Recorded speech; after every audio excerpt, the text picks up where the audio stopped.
네, 우리 자리에 나오신 여러분 모두를 주님의 이름으로 환영하고 축복합니다. 우리 앞뒤좌우로 인사할 때 사랑합니다, 축복합니다 인사하겠습니다. 시작.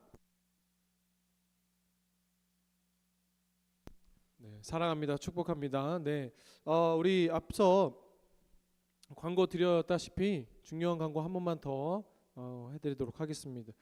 우리 이 시간 이후에 창립 44주년 지금까지 인도하신 하나님의 은혜에 감사하며 우리 찬양 콘서트 3시부터 진행됩니다. 우리 2부 순서 모두 성전미 찬양 콘서트 또 참석하셔서 또 은혜를 나누는 시간 되시길 소망하고요.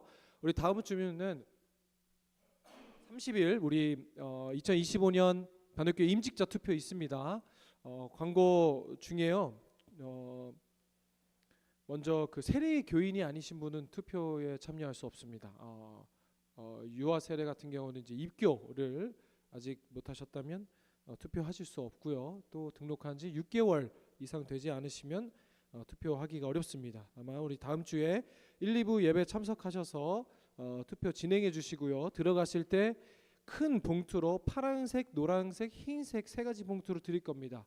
장로, 안수집사, 권사 이 임직자들 투표가 있는데요. 닫혀 있을 겁니다. 그게 이제 봉인되어 있을 텐데 열지 마시고 예배 후에 이제 사회자의 멘트에 따라서 진행해 주시면 감사하겠습니다. 그렇다고 청년부 예배가 없는 건 아닙니다. 그래서 1, 2부 예배 참석하셔서 투표하시고 또 우리 청년부 예배 또 함께 말씀 나누고 또 예배하도록 하겠습니다. 오늘 우리가 함께 나눌 말씀은 출애굽기 33장의 말씀인데요. 지난주 우리 출애굽기 32장에서 떠올려 보면 이 이스라엘이 황금 송아지를 만들었습니다. 그렇죠? 하나님께서 가장 싫어하는 이 우상 숭배라는 죄를 범했었죠. 32장에서 하나님께서 노하시지만 이 모세의 중재 역할, 그렇죠? 이 예수 그리스도를 예표하는 모세의 역할로 하나님께서 그 노를 더디하십니다. 33장에 넘어와서는요, 이제 다시 한번 하나님과 이스라엘 관계의 중요한 전환점을 맞이하는 사건이 등장하는데요. 주요 내용은 하나님께서 이스라엘 백성에게 여전히 화가 나셨습니다. 그래서 너희가 약속의 땅으로 가라. 내가 이 가나안 땅으로 너희를 가도록 인도할 것이다. 이들이 왜 애굽에서 나왔죠? 약속의 땅으로 향하기 위해서였잖아요. 하나님께서 약속하신 바 가라. 그런데 뭐라고 하시냐면요. 우리가 7절부터 11절까지만 읽었지만 1절부터 6절의 말씀을 보면 너희는 가되 난 가지 않을 거야. 이거 이제 삐지신 거죠. 그렇죠? 이스라엘 백성의 이 우상 숭배에 상당히 하나님께서도 화가 많이 나신 겁니다. 그것으로 끝난 것이 아니라 그래서 이 모세가 진영 밖으로 나가 이 텐트 하나를 치고 하나님과 깊은 대화를 나눕니다. 하나님께서 모세의 이 또 중재를 통하여 마음이 풀리시고 그래 같이 가겠다라고 하시는 이 말씀이 오늘 출애굽기 33장의 이 말씀인데요. 여전히 이스라엘 백성을 향한 마음이 풀리지 않은 이 하나님께서 모세가 진영 밖에 멀리 떨어져서 이 회막을 설치하고 하나님께 나아갑니다. 그런데 여러분, 모세가 회막을 치고 하나님 그래도 우리를 버리지 마시고 포기하지 마시고 함께 해주세요, 동행해 주세요라고 이야기합니다. 오늘 우리가 말씀의 제목이기도 하지만 주목해 보고 싶은 단어가 바로 이 회막이라는 단어인데요. 본문에서 이 모세가 하나님과 교제한 장소를 회막이라고 합니다. 구약 성경에서 하나님께서 이 이스라엘 백성과 함께 거하시고 교제하시는 장소 중에 하나가 바로 이 회막인데요. 우리가 지금까지 출애굽기를 나누면서 회막의 역할을 하는 것이 또 한 가지 있었습니다. 뭐냐면 성막이라고 합니다. 근데 오늘 이 성막과 회막의 좀 차이를 말씀을 나눠 보려고 하는데요. 먼저 이 성막이라는 단어는 구약 성경에 총 82번 사용됐습니다. 그런데 회막이라는 단어는 142번으로 더 많이 사용되었어요. 그래서 구약 신약 성경 신학적으로 봤을 때 성막뿐만 아니라 이 회막에 대한 것도 의미가 깊다. 근데 여러분 우리 성막이 뭐였어요? 우리가 출애굽기 24장부터 도면 봤죠? 그중에 물두멍 그리고 뭐 번제단 그 성소와 지성소로 나눈 곳이 바로 우리가 함께 나눈 성막이었어요. 성막. 근데 우리는 성막에 집중해요. 그렇죠? 하나하나의 의미와 그리고 그 의도와 하나님께서 말씀하신 이유를 성막을 잘 분석하는데요. 생각보다 이 회막에는 많이 그 관심을 갖지 않습니다. 그런데도 불구하고 회막이라는 단어가 구약 성경에 하나님과 이스라엘 백성이 교제하는 것에 더 많이 사용되었다, 중요하다라는 것이죠. 왜 회막에는 특별히 관심을 많이 갖지 않느냐? 성막에 비해서. 왜냐하면 성막은요, 성소, 지성소, 대제사장이 들어가고 그리고 방울을 달고 그리고 분향과 막 금촛대가 막 많이 있잖아요. 그런데 이 회막은 오늘 모세가 하나님과 교제하기 위해서 덮은 이 천조가리 하나를 바로 회막이라 하는데, 회막을 영어 성경으로 그냥 텐트입니다. 그러니까 성막이 갖췄던 그런 것과는 다르게 이 회막은 그냥 모세가 진영 밖에, 이스라엘이 이제 그 광야 생활하면서 또 지금 그 상태에서 여러분 한번 상상해 보세요. 32장에서 황금 송아지를 만들고 하나님께서 분노하시고 그 자리가 이제 초토화가 됐겠죠. 모세는 하나님께 받은 그 다음 주에 또 함께 나누겠지만 돌 조각 2개를 그 자리에서 깨버립니다. 그럼 여러분 얼마나 그 상황이 지금 쎄하고 이렇게 분위기가 안 좋았겠어요. 그때 이제 모세는 올수톱 다 수톱하고 지금 우리가 이럴 때가 아니다. 그래서 진영 밖에 그 장소에 멀리 떨어져 텐트를 하나 치고 하나님과 교제하고 이야기하기 시작했다는 것이 오늘 본문의 시작이에요. 근데 여러분 어떻게 보면은 그냥 천조가리 하나 덮고 하나님과 대화한 그 회막, 그것이 무엇이 이렇게 중요합니까? 라고 이야기할 수 있는데요. 이 회막이라는 히브리어 단어는요, 따라해 볼까요? 우리 미슈칸. 제가 따라하는데 이유가 있죠. 이제 또 서서히 눈꺼풀이 미슈칸 하겠습니다. 시작. 미슈칸. 무슨 뜻이라고요? 회막. 다시 회막. 제가 I say 회막, 여러분 you say 미슈칸. 회막. 네, 미슈칸. 오늘 이거 하나는 안 까먹겠죠. 미슈칸이라는 히브리어인데 여러분 이것은 거처, 그러니까 텐트라는 의미입니다. 그런데 이 미슈칸이라는 단어의 어근을 살펴보니까요, 샤칸이라는 단어예요. 히브리어 단어인데, 다시 미슈칸의 한국 의미는 뭐라고요? 회막. 좋아요. 그러면 미슈칸의 어근은 뭐라고요? 샤칸.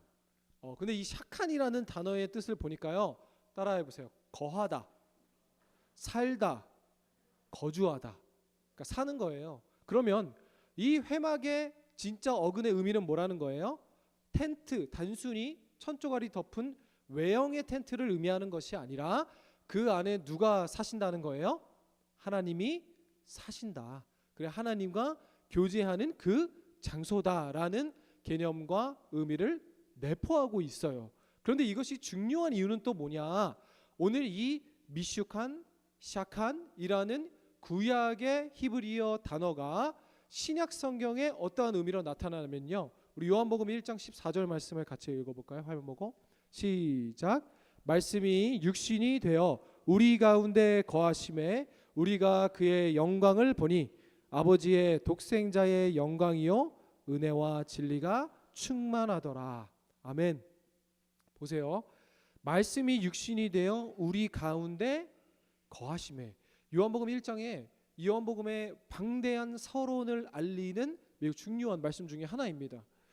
말씀이 육신이 되어 예수 그리스도가 이 땅에 오셨다는 성육신 사건을 이야기하고 있는데, 우리 가운데 거하심에, 여기서 이 거하다라는 신약 성경의 헬라어 단어가 바로 구약 성경의 샤칸, 거하다, 살다,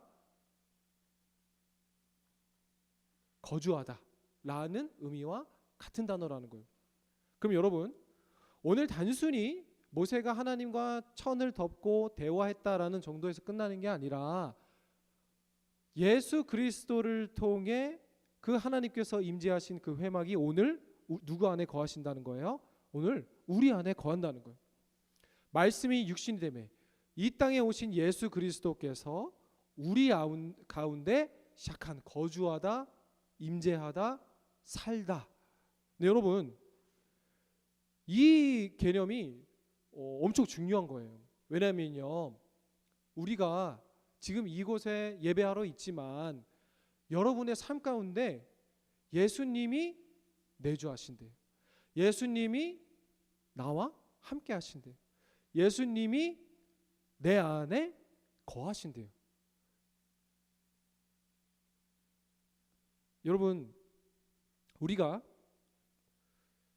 이 땅을 살아가며 그 어떠한 많은 신앙의 요소들, 알아야 할 것도 많고요, 배워야 할 것도 많고, 우리가 함께 나눠야 할 것도 많지만 이 중요한 사실 하나, 예수님이 내 안에 사신대요.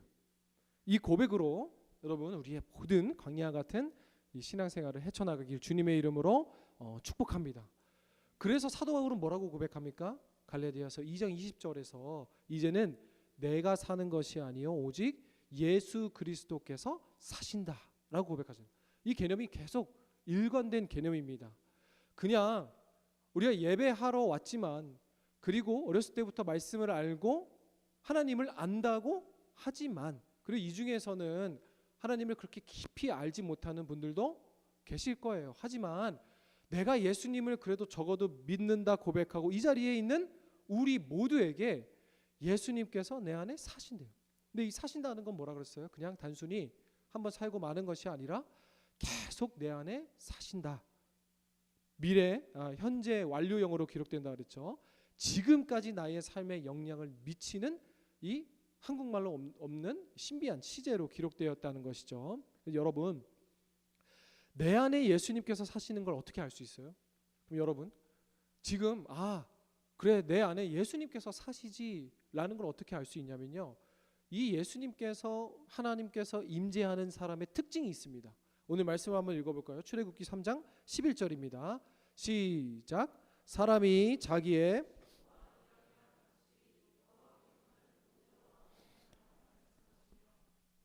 진으로 돌아오나 눈의 아들 젊은 수종자 여호수아는 회막을 떠나지 아니하니라. 아멘. 하나님이 함께 하시며 예수 그리스도가 그 안에 사는 자의 특징이 뭐라는 거예요? 바로 친구와 같이 이야기했다고 합니다. 매우 단순합니다.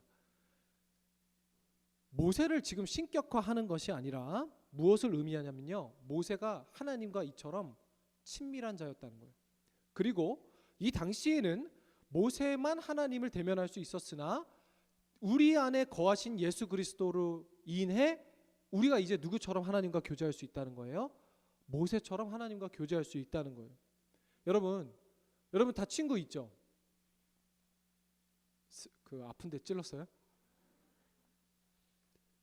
요즘에 저도 막 이렇게 그 쇼폰 보면은, 릴스 보면은 뭔가 이렇게 그 친구에 대해서 말을 많이 하더라고요. 뭐 심리학자, 뭐 이런 뭐 이렇게 뭐 그 상담가들이 뭐 친구 많은 거 좋은 거 아니다. 사람이 홀로 설 수 없기 때문에 친구가 필요한 거고, 나이가 들수록 친구가 많이 없어지는 사람의 특징은 자존감이 높고 혼자서 스스로 해결을 잘하는 사람, 막 이렇게 하면서 막 많이 풀었는데요.